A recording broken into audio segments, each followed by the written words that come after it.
40년 전 청소년 때 옷이 다 기어져가지고 이렇게 여기 특히 팔꿈치나 이 무릎이 잘 나가거든요. 이게 잘 헤어져요. 그런 거 안 입어봤죠. 이렇게 오래 입어가지고 다 이렇게 빵꾸나고 양발이 빵꾸나가지고 맨날 양발 이렇게 이게 기어서 신었어요. 근데 우리 어머니가 안타깝게도 바느질이 별로 안 좋으셔가지고 이게 숨기질 못해. 그래가지고 이제 특히 엄지발가락 쪽이 많이 나가는데 이 꼬매면 그 남의 집 가면 신발을 벗고 들어가는데 창피해가지고 내가 항상 그 오른 긴 그것이 안 보이게 하려고 엄지발가락 사이에다 딱 넣고 들어가는데 좀 지나면 풀리잖아요. 네, 그런 막 여기 팔꿈치 헤어지니까 여기다가 뭐 토끼 모양 그림 같은 거 해갖고 붙이고 막 그러거든요. 근데 중요한 거는 이거 붙이면요 좀 있으면 또 이 꼬맨 자리, 바느질한 자리가 또 이렇게 찢어져요. 그래서 오래 못 버텨요. 이거를 예수님이 말하는 거예요. 새 옷에, 헌 옷에다가 새 조각을 붙여봤자 이게 오래 가지 못한다는 거예요. 아예 새 옷으로 바꿔야 된다. 이거를 예수님이 말하는 거고, 그 다음에 새 포도주를 낡은 가죽 부대에 넣지 않는다. 왜냐하면 이 낡은 가죽이 새 포도주를 감당을 못한다는 거예요. 그래서 예수님이 이 새 포도주와 새 부대에 대한 비유를 말씀하심으로써 이 바리새인들이나 또는 예수님의 그 복음, 새로운 신약의 시대를 여는 그 선두주자 역할을 했던 사람이 세례 요한이었는데, 세례 요한의 제자들도 새 포도주와 새 부대를 이해를 못한 거예요. 그래서 자기들이 했던 바리새인들이 오랫동안 전통적으로 했던 금식 방법이나 하나님에 대한 전통적인 방식을 왜 당신의 제자들은 하지 않습니까? 라고 질문했을 때 예수님께서 복음을 가지고 새로 오셨기 때문에 예수님의 복음은 새 포도주가 되는 거예요. 그래서 시스템, 이 부대는 시스템이나 전통이라고 했을 때 이것이 새롭게 바뀌어야 된다고 말씀하고 있다는 것이고요. 자, 그게 예수님이 말하는 거예요. 그래서 새 포도주는 새 부대에 넣어야 된다. 이렇게 얘기를 한 거고요. 새 포도주는 복음의 신선함입니다. 여러분 2000년 전에 예수님께서 오셔서 복음을 가르치시고 복음의 실제를 보여줬는데 이 복음은 2000년 전이나 지금이나 동일한 복음입니다. 아멘입니까? 아멘. 성경이 이사야서를 통해서 주신 말씀, 예레미야를 통해서 주신 말씀, 선지자를 통해서 3000년 전, 4000년 전에 또는 모세를 통해서 4000년 전에, 3500년 전에 줬던 그 십계명과 말씀은 그대로 말씀인 거예요. 근데 중요한 거는 이 말씀을 통해서 하나님이 우리를 새롭게 하신다는 거예요. 하나님의 말씀은 변하지 않고 진리는 절대 불변의 말씀이지만 이 말씀이 새로운 시대에, 새로운 환경에서 새로운 사람들에게 또는 우리의 마음이 날마다 말씀으로 새로워진다면 하나님의 복음이 우리를 신선함, 우리의 영을 새롭게 하고 우리의 혼을 새롭게 하고 우리의 생각을 새롭게 하고 우리의 감정을 새롭게 해주신다는 것입니다. 그래서 우리가 날마다 주님과의 교제 안에서, 관계 안에서 새로운 신선함을 계속 경험해야 되는 거예요. 묵은 포도주로 계속 묵고 있으면 이게 새로운 시대를 감당할 수 없는 거예요. 여러분, 그래서 우리의 마인드나 우리의 마음과 우리의 감정이 주님의 복음으로 계속 신선함을 경험하는 것, 이게 새 포도주라 이렇게 얘기할 수 있다는 것입니다. 그래서 새 포도주는 뭐를 의미하냐면 마음을 새롭게 한다는 것입니다. 자, 에스겔서 11장 19절 하나님께서 주신, 에스겔에게 주신 말씀입니다. 한번 읽어보겠습니다. 시작. 내가 그들에게 한 마음을 주고 그 속에 새 영을 주며 그 몸에서 불같은 마음을 제거하고 살처럼 부드러운 마음을 주어 내 율례를 따르며 내 규례를 지켜 행하게 하리니 그들은 내 백성이 되고 나는 그들의 하나님이 되리라. 아멘. 자, 사실 에스겔서에서 말씀하실 때 그 속에 새 영을 준다, 성령님을 준다라고 사실 얘기를 하는데, 새 영, 여기서 성령님이 우리 안에 오시면 우리의 영이 새로워지는 거예요. 새로워져서 우리의 영이 새로워지면 같은 마음을, 돌 같은 마음을 어떻게 한다? 제거해버리고 살같이 부드러운 마음을 줄 거다. 자, 제가 이번에 한국 여정 가운데 그 서밋 일주일 갔다 오고 이제 전이 후로 이렇게 이제 하면서 여러 목회자들을 또 만날 수 있는 기회가 있었습니다. 만나면서 느껴지는 게 뭐냐면요, 하나님이 이번 여정을 통해서 저에게 주신 교훈이 뭐냐면, 우리가 주님 만날 때 주님을 만나서 깊이 교제 안 하면 그 기간이 지나잖아요. 마음이 굳어져요. 제 친구 중에 친한 친구 있어요. 이 친구는 저랑 진짜 굉장히 친한데, 제가 옛날에 기도의 집 갔다 오고 이스라엘 갔다 오면 정말 그 목회에 목마름이 있었는지 모르지만 막 제가 얘기하면 막 속속속속 받아먹고 정말 막 그렇게 했거든요. 근데 제가 그때 건강한 게 뚫어야 산다. 기도로 뚫어야 된다. 영적인 세계를 경험해야 된다. 하나님을 깊이 만나야 된다. 얘기했는데 결국 못 들었어요. 그리고 이번에 만나니까 느낌이 무뎌지기 시작합니다. 이제 저의 말에 별로 반응 안 해요.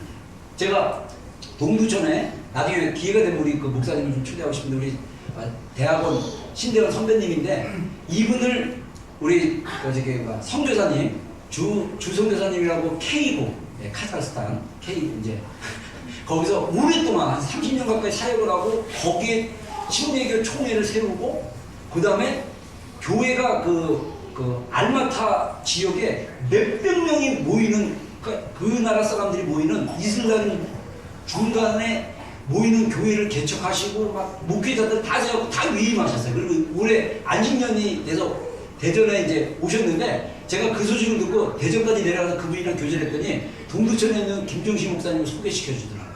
만나보라고.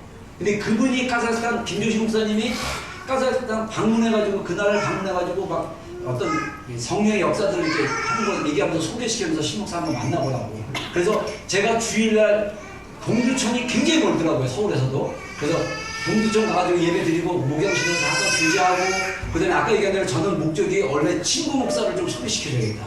이게 혼자 돌파를 잘 못하니까 이런 목사님 우리 선배 목사님이니까 그 선배 목사님한테 좀 위탁을 해가지고 이 선배 목사님 만나서 교제하고 좀 이제 1시간 반 거리라도 좀 같이 이렇게 정기적으로 교제했으면 좋겠다. 근데 우리 친구가 겁을 하더라고요.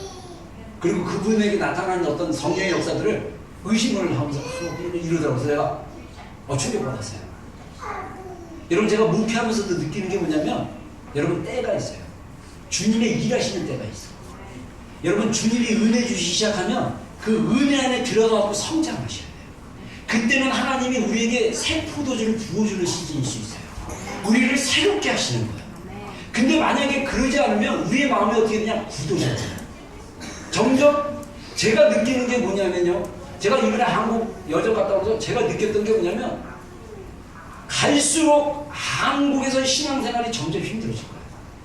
사람들의 마음이 너무나 많이 굳어져요. 제가 항상 그럼에도 불구하고 하나님께 감사할 수 있는 여건이 있어 얼마나 고마운지 몰라요. 제가 우리 교회가 너무 좋았어요. 할렐루야. 네.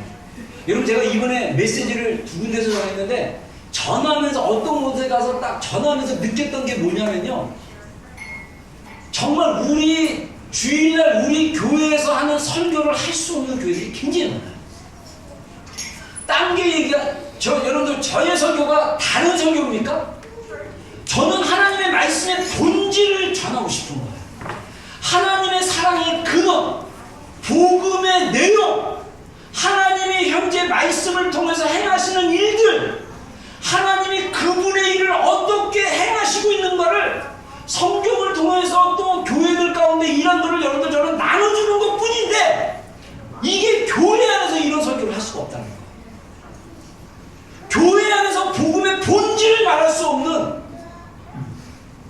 여러분 정말 너무 안타까워요. 저는 그래서 우리 공동체에서 제가 이렇게 마음껏 설교할 수 있는 공동체가 된 것만이라도 감사하다. 할렐루야. 근데 문제는 뭐냐면 이해를 못해서 문제지. 이해 못하는 우리 지체들. 아직도 그 자기의 틀 가운데 굳은 생각, 굳은 마음 때문에 이 하나님의 본질. 여러분 여기서 하나님이 우리를 새롭게 하시는데 이건 뭐냐면 하나님에 대한 경험이에요. 여러분 제가 이번에 우리 후배 목사를 대전에 가서 만났는데 제가 이제 이 후배한테 이제 좀 부탁을 했어요. 왜냐하면 이제 제가 밤늦게 내려가서 이제 막 신앙 내려가서 이제 숙소도 이제 제가 다녔던 대전에 있는 침례신학대학 거기 안에 게스트룸이 있었거든요. 그래서 싸고 시설이 괜찮아서 내가 거기도 예약해달라. 그리고 내가 밤 11시에 도착하니까 나를 픽업해갖고 좀 거기다 데려달라. 그 부탁을 했어요. 그렇게 친한 후배예요. 근데 오늘 이 친구가 안 가는 거였어. 내가 왜 집에 가서 안 자냐 그랬더니 사모가 그냥 같이 자라고 그랬대. 그래서 같이 자고 또 제가 하루 종일 학교에 있으면서 도서관 다니면서 또 도서관에도 있고 이제 또 거기 이제 교수로 있는 우리 동기 후배, 그 다음에 이제 동기인데 나이가 어린 우리 교수. 그래서 이제 뭐 교수도 만나고 뭐 직원들도 만나고 교제하고 저녁 시간에 우리 주선교사님 만난다고 그때 또 픽업해달라고 했는데 그날 또 교제 끝나고 또 집에 갈 줄 알았는데 또 안 가는 거죠. 왜 안 가냐 그랬더니 사모가 끝까지 교제하고 오라고 그랬더라고요. 그러면서 제가 그 친구 그전에는 몇 번 만나서 얘기했는데 안 먹히는데 이번에 이 친구는 먹히더라고요. 저보다 3살 어린 후배인데요. 머리는 머리 다 빠지고 이렇게 빠지고 머리도 하얘요. 그래서 둘이 있으면 형같이 보이는 외모적으로. 근데 자기 교회가 있고 자기 건물이 있고 근데 교회는 갈수록 지금 웬만한 교회는요 정말 몇백 명이나 몇천 명 올라간 교회 외에는 제가 보기에는 100명 미만의 교회는 한국 교회는 갈수록 줄어요. 갈수록 사람이 더 줄어. 진짜 그 옛날에 몇 년 전에 한 5년 전인가 한번 자기 교회에 와서 설교해달라고 후배 교회 가서 방문해서 제가 설교를 했는데 그때 한 7, 80명 모였거든요. 지금은 반도 안 돼요. 갈수록 문제가 생겨가지고 자꾸 줄어요. 그러니까 본인도 되게 답답한 건 있겠죠. 그래서 제가 그 후배 목사한테 그랬어요. 야, 너 뚫어봐. 근데 그 사모랑 이제 토요일 아침에 같이 밥을 먹는데 이 사모가 기독교 교육학과를 나와가지고 그 2급 교사 2급 자격증이 있어가지고 이제 목회하면서 그 많은 교회들이 한국에도 지금 한 90%의 교회들이 미자리 교회예요. 그래서 교회에서 월급을 못 주기 때문에 담임 목사님의 그 충분한 생활비를 못 주기 때문에 교회에서 그 사모가 일을 하거나 목회자들이 일합니다. 지금 한국 교회도 여기 뉴질랜드처럼 목회자들이 일하기 시작했대요. 그런데 그 사모 같은 경우는 방과 후 교사로 초등학교에서 일하고 토요일 아침에도 학습지 교사를 한대요. 근데 아침 제가 같이 사주려고 아침 같이 먹자 그랬는데 그 교사 그 학습지 이거 있는데 그 시간 빼고 같이 만나서 식사를 하게 됐어요. 만나자마자 그 사모도 같이 기수했던 후배인데 하소연을 하는 거예요. 목사님, 우리 목사님이 기도를 안 해요. 일러요. 그래서 나 그랬죠. 사모님, 그거 일러봤자 소용없다. 남편은 잔소리로 바뀌지 않아요. 남편을 바꿀 수 있는 지름길은 뭐냐? 사모님이 기도하시라고. 사모님이 기도하시고, 사모님이 뚫으시고, 사모님이 은혜 받으셔가지고 그 생명을 남편에게 흘려보내시라고. 그랬더니 우리 남편 목사가 좋아하더라고요. 제가 그 다음에 저를 대전역에 태워다 주면서 제가 엄청 기습적으로 얘기했습니다. 진짜 야, 너 쪽팔리지도 않냐? 왜 그러냐면요, 그 사모를 제가 알거든요. 진짜 기도 많이 한 사모였고, 그 다음에 신학교 때 둘이 연애가 좀 내가 다 지켜봤어요. 사실 우리 후배 목사가 딴 자매한테 마음이 있었거든요. 대신 나는 마음만 있었어. 근데 여기 사모가 좋다고 먼저 고백을 한 거예요. 근데 그 사모가 봤을 때 제가 물어보지 않지만 제 느낌이 뭐냐면, 우리 그 후배 목사가 그때 기숙사 같은 임원이었는데, 제가 회장이었고 임원이었는데, 그때 새벽 기도 때 기도를 정말 뜨겁게 했던 목사였어요. 전도사 시절에. 막 방언으로 정말. 근데 사모가 거기서 이게 반했나 봐요. 사모는 신학교 온 목적은 뭐냐면 사모 되려고 하는 거야. 자기 소명은 사모야. 그러니까 이 사모는 그 모교회 목사님도 하루에 기도 2시간 하는 목사님이세요. 거기서 훈련받다 보니까 안동에 있는 교회인데, 거기서 훈련받다 보니까 본인의 목표의 그 남편상은 뭐냐면 기도하는 목사인 거예요. 그래서 그 형제에게 마음을 뺏겨갖고 결혼했는데 기도하는 목사. 그래서 제가 딱 읽었어요. 그 얘기를 하지 않았지만 제가 알았어요. 영으로 직관적으로 알아가지고, 야, 이 사모는, 네 와이프는 진짜 사모로 목숨 건 자네다. 근데 이 자매가 너한테 바라는 거 뭐가 있냐? 네가 기도로 돌파해가지고 너의 목회가 주님으로부터 받아가지고 주님의 생수를 드리버리하는 그런 목회 원하는 거 아니냐? 너 그거 못하냐? 너 그때 기도할 때 내가 진짜 막 야단맞췄어요. 너 그때 주님 경험 못했냐? 너 인격적으로 하나님 못 만났냐? 그때 주님부터 말씀 못 받았냐? 가만히 있더라고. 너 이제 목회 너 몇 년 남았냐?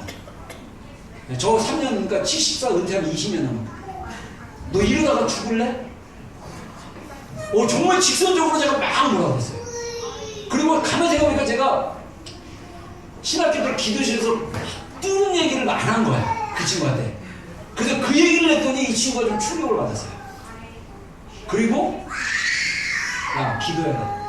너 목회 아무리 다른 설교 가져다가 다른 사람 설교 막 가지고 뭐 이것저것 막 짜증기 해갖고 먹이면 이거 다른 사람 물 먹이는 거다. 네 안에서 주님과의 관계 안에서 흘러나오는 그 생수를 가지고 성도들에게 먹였을 때 생명이 전달되고 그 생수를 먹어야 사는 거다. 그 생수를 전달하는 목사는 돼야 되지 않냐. 너무 직선적으로 얘기했죠. 근데 저는 직선적이라고 생각 안 해요, 사실. 할 말을 하는 사람이니까. 근데 감사하게도 이 친구가 그다음부터 카톡을 시작해요. 잘 도착했나요? 애써 기도에 잘 설교했나요? 막. 거기서 삐지진 않는 것 같아요. 감사해요. 이게 도전이고 자극입니다. 여러분, 제가 되돌아봤을 때 우리 교회 안에 수많은 기회들이 있어요. 하나님 만나는 기회, 하나님을 경험할 수 있는 기회. 여러분들이 이 기회를 놓치고 하나님을 만나지 아니하면, 여러분들이 하나님을 만나지 않았다라고 얘기하는 게 아닙니다. 하나님을 만났는데 새로운 차원의 하나님, 새롭게 새 포도주로 우리의 마음을 새롭게 하고 우리의 영을 새롭게 하고 우리의 감정을 새롭게 하시는 그 하나님을 계속적으로 만나야 된다는 거예요. 이게 새 포도주예요.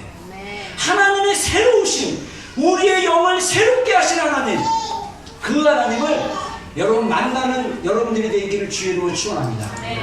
제가 이번 여정을 통해서 또 하나 경험했던 것 중에 하나가 뭐냐면요, 여러분, 하나님이 우리를 새로운 포도주로 계속 주시는데 이거를 맛보고 경험하지 못하면, 여러분, 우리가 이전에 하나님을 어느 정도 경험을 했지만 이 경험한 수준이 어느 정도 수준이냐, 사람들에게 하나님의 실제, 하나님의 살아있는 그 무엇을 전달할 수 없는 수준이 되는 거예요.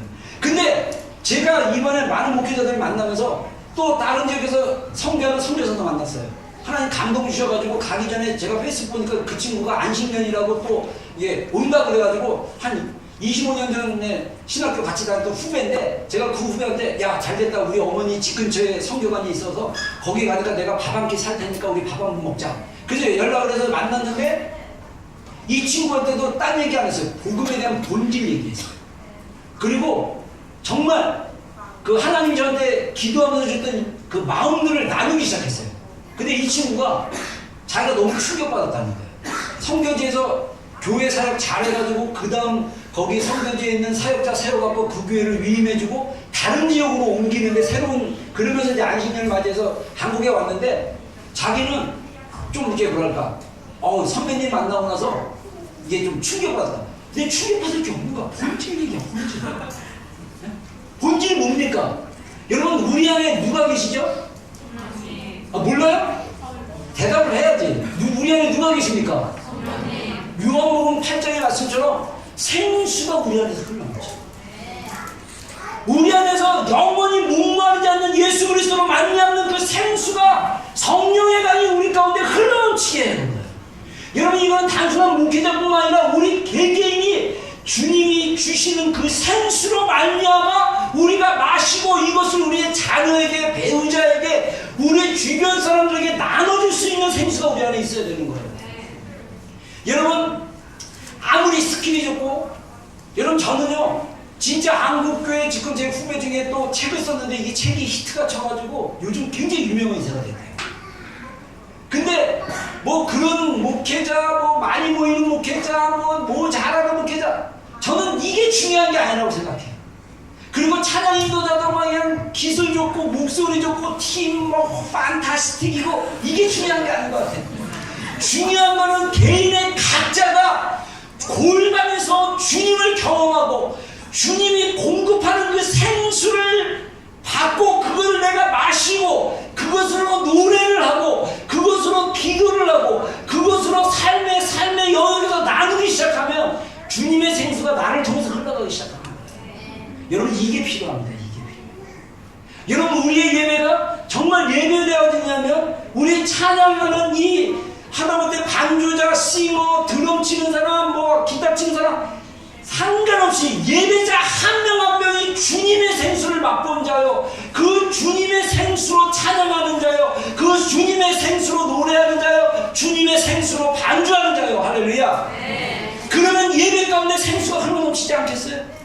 우리는 영의 존재인데 아이들이 만 4살만 돼도 영적인 예배를 감지할 수 있대요. 그런 아이들에게도 하나님의 실제를 풀어낼 수 있는 예배가 없습니까? 여러분, 그런 예배가 불가능합니까? 저는 가능하다고 봅니다. 여러분, 우리 개개인이, 여러분들이 주님으로부터 새로운, 주님으로부터 날마다 새 포도주를 받고 그 생수를 전해줄 수 있는 사람이 여러분 직장에서 여러분의 영향력이 달라질 거예요. 가정에서 여러분의 영향력이 달라질 것입니다.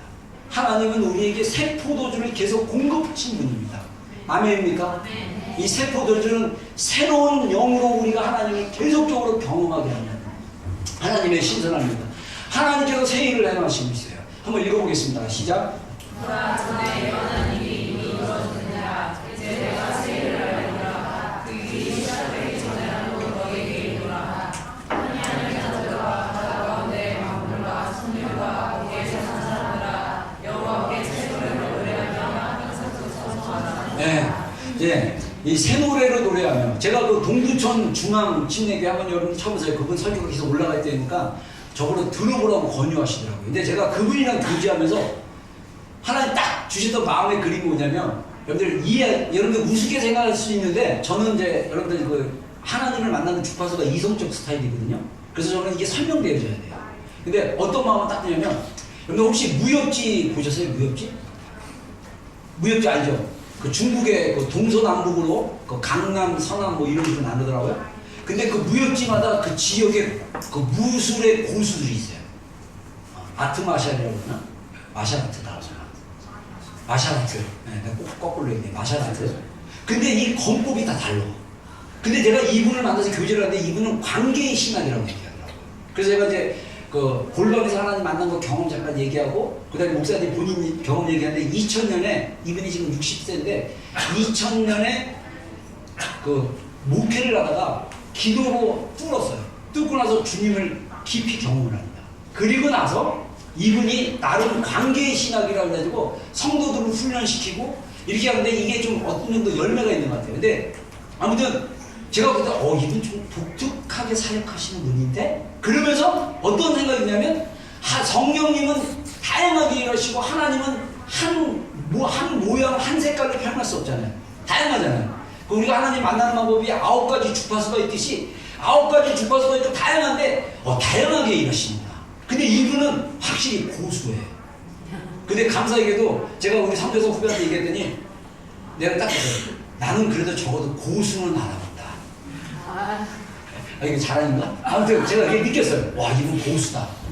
이분이 어떤 일을 했냐면요. 우리 뭐 저기 카자흐스탄 사역할 때 우리 주석교사님 얘기가 우즈베키스탄으로 이게 가게 됐대요. 차를 가지고 선교사들이. 그래서 이분 태우고 닦았는데 이분이 출발하기 전에 기도를 하는데 뭐라 그러냐면 우즈베키스탄하고 카자흐스탄의 그 영의 우리가 이제 그 저기 성교학적으로 봤을 때 그 영마다 그 저기 지배하는 영이 좀 있거든요. 그 영적 세계. 그러면서 이분이 딱 기도할 때 우리가 들어가니까 너 건들지 마라.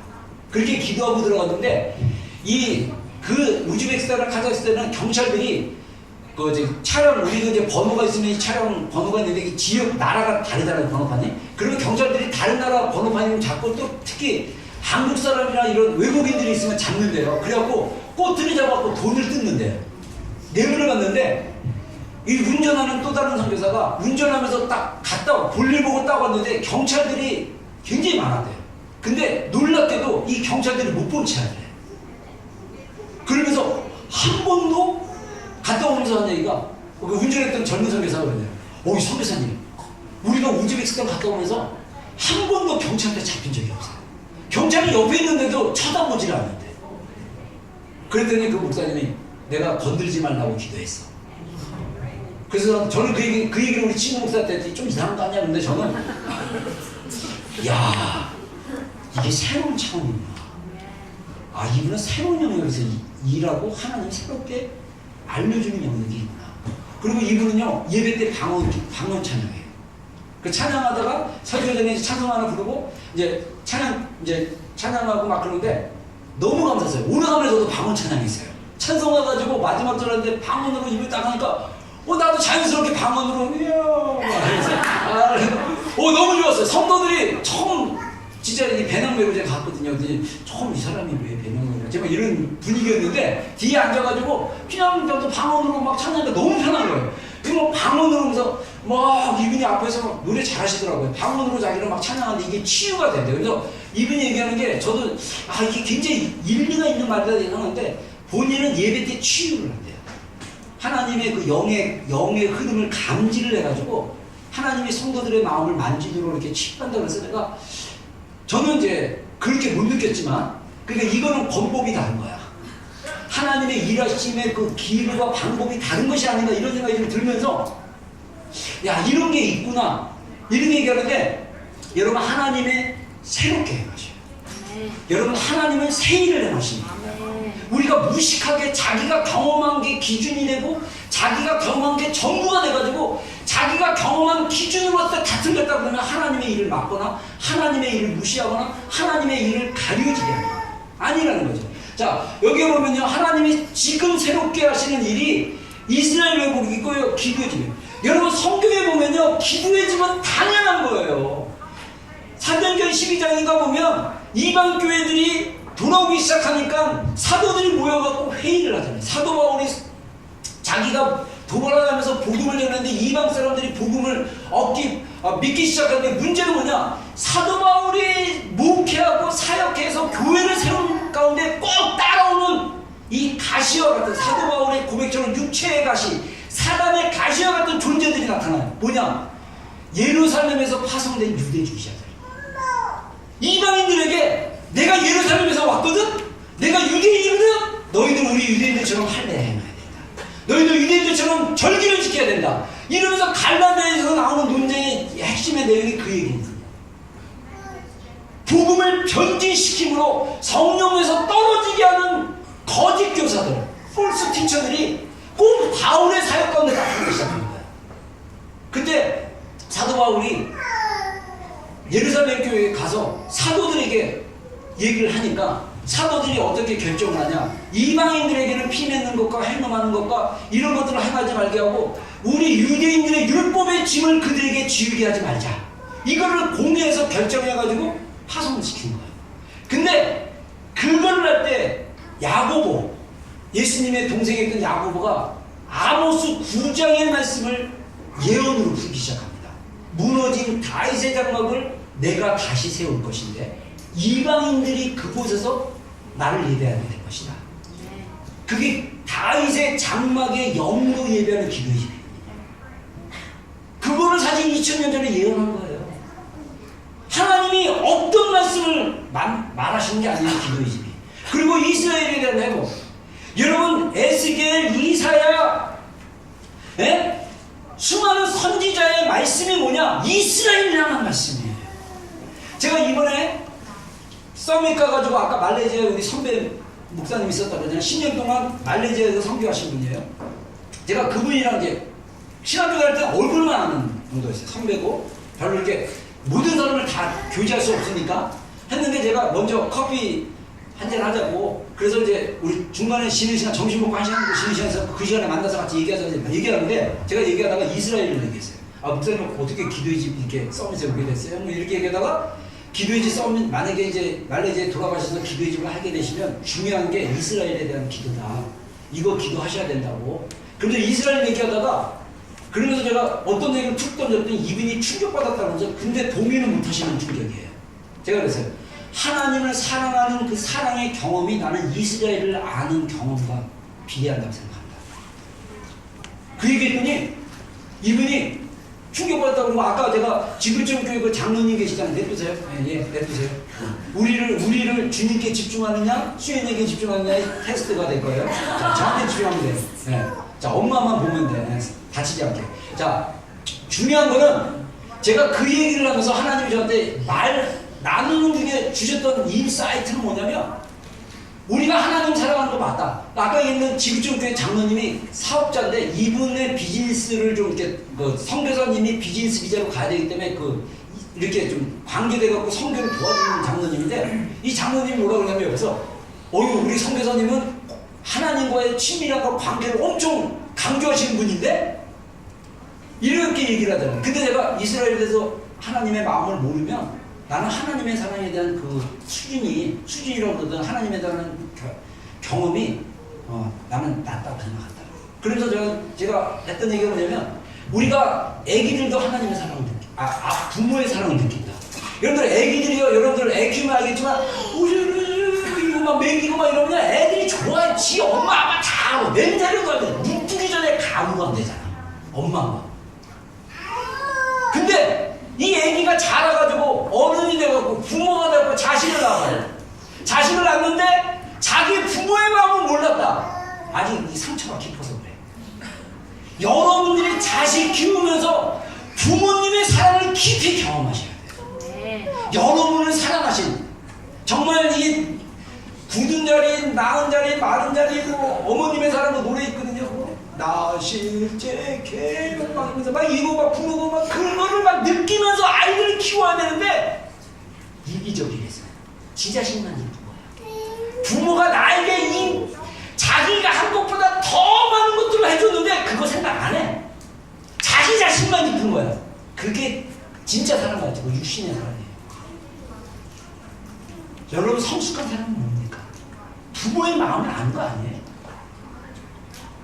여러분, 이스라엘에 대해서 하나님은 얼마나 예언하신지 아십니까?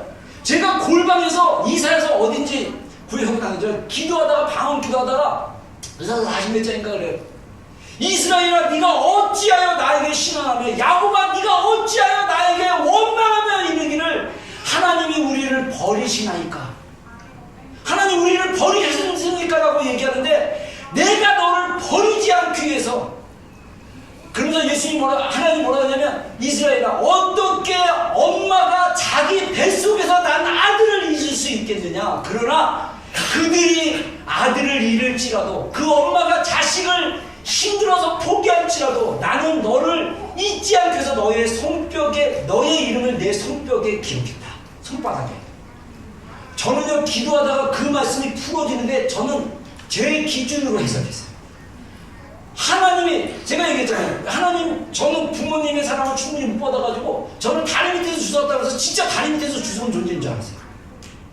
근데 하나님의 사랑이 나를 갖다가 너의 부모가 너에게 충분한 사랑으로 표현하지 못할지라도 나는 너를 사랑하기 때문에 너를 잊지 않겠다. 내가 너의 이름을 손바닥에 새겼다.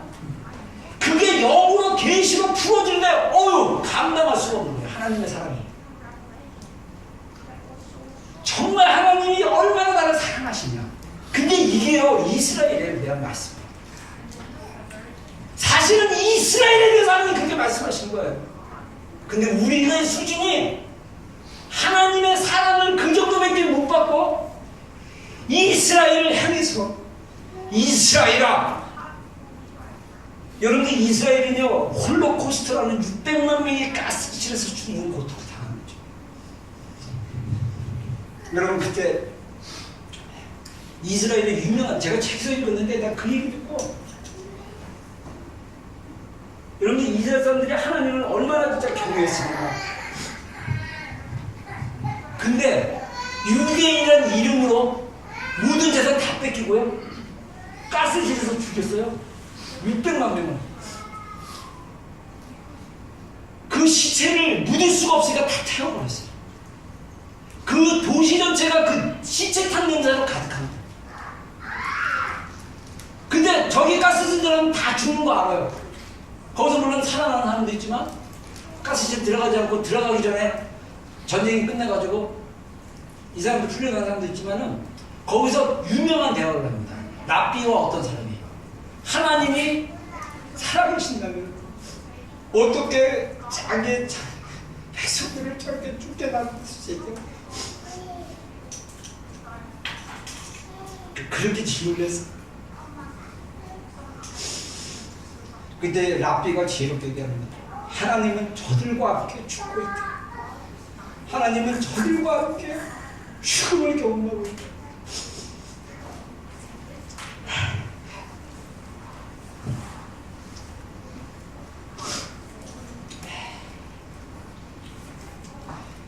여러분, 이사야서 예레미야 선지서를 통해서 계속적으로 이스라엘 향해서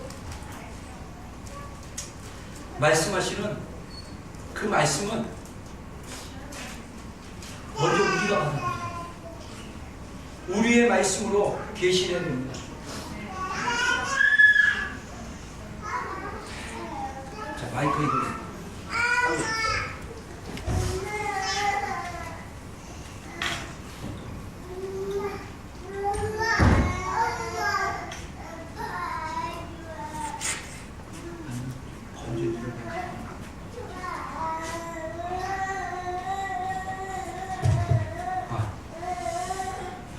그 가방 맨 앞에 주세요. 저는 이사야서 그 말씀을 통해서 진짜 제가 그 하나님의 사랑을 너무너무 여러분 제가 그 이사야서 말씀을 통해서 이스라엘을 통해서 야곱에게 말씀하신 그 사랑이 제 안에 풀어지는데 저의 존재 자체가 하나님의 영광을 위해 사는 거구나. 아, 내 목숨 중요하지 않다. 하나님이 전부구나. 내가 하나님을 위해서라면 목숨을 걸 수 있겠다. 여러분들 사랑하는 배우자나 사랑하는 그 어떤 사람을 위해서 목숨을 내어줄 정도로 사랑한 적 있어봤습니까? 하나님의 사랑에 대해서도 여러분 그런 경험을 하셔야 돼요. 그게 처음에 어린아이 같은 사랑이 날지라도 처음에 하나님이 나의 죄를 위해서 십자가에서 그 아들 대신 예수 그리스도가 대신 그 우리의 죄를 위해서 돌아가신 그 놀라운 사랑, 그 사랑을 경험하고 나서 다음 단계로 가야 될 하나님의 사랑은 이스라엘을 향한 하나님의 사랑이에요. 하나님이 이스라엘에게 약속했던 그 영원한 언약, 변하지 않는 언약입니다. 하나님은 마지막 때 이스라엘을 반드시 회복시키시고 로마서 11장의 말씀처럼 여러분 로마서 11장에 사도 바울이 로마에 있는 이방교회 성도들을 향해서 말하기를 뭐라고 얘기합니까? 이 이스라엘이 넘어짐으로 이방인에게 부어졌던 그 부유함이 이렇게 큰데 이스라엘이 회복돼서 이스라엘이 그 풍성함으로 누리게 될 우리 이방인들의 그 풍성함이 어떠할 것인가? 여러분 그 신비와 그 비밀함에 들어가는 여러분들이 되기를 주의 이름으로 축원합니다. 여러분 경험하셔야 돼요. 제가 우리 그 선배한테 이 얘기를 하다가 눈물이 막 쏟아지는 거예요. 우리가 아무리 하나님의 사랑을 알고 하나님의 친밀함을 안다 할지라도 하나님의 마음으로 하나님의 기준으로 여러분 이스라엘 바라볼 수 있는 눈이에요. 여러분 하나님의 그 마음이 열리잖아요. 그러면 그냥 느껴져요. 뭐가 느껴지냐? 하나님의 마음. 단순히 이스라엘에 대한 하나님의 마음이 아니라 이거는 마치 뭐하겠냐면요, 문이 열림으로 하나님과 그 파트의 부분에 있어서는 교통하는 게 되는 거예요. 그래서 하나님의 마음이 느껴지기 때문에 다른 사람을 향한 하나님의 마음, 여러분이 이스라엘을 향한 하나님의 마음이